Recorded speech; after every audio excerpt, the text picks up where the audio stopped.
Hello guys, good morning mga hindi. Kami pakikita sa inyo, may bago kaming alaga.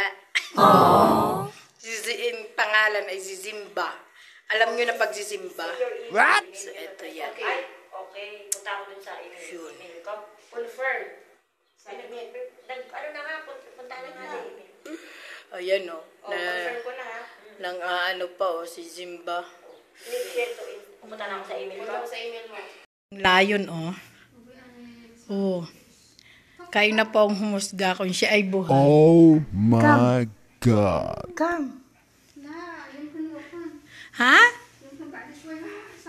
Mapi, come! Hindi, mabait siya. She's nice, very nice. Come. Touch. Touch only.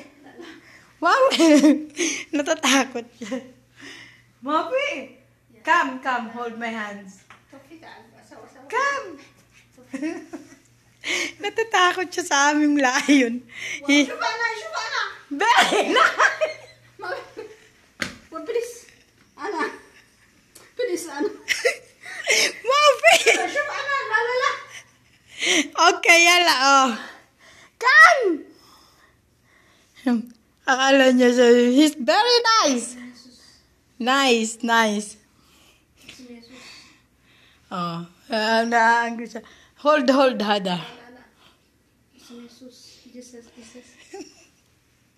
Mapi, hold! Okay. Okay, pick, go, I will take your photo.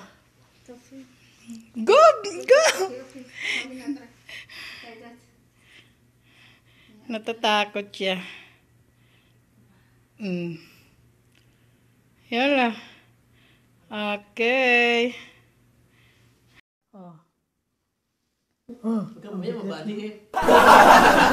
Buhay no talaga oh. Huwag kayo magkagat ha. Kagatin mo lang yun oh. Kainin mo yung paat. Masakit. Hindi mabali. Huwag kang mabali yan. Tangina ka eh. Bahala ka. Huwag kang mabali yan. Ayaw ko na. Open Amor! He's not scared! So, ayan po ang aming lion. So, ayan.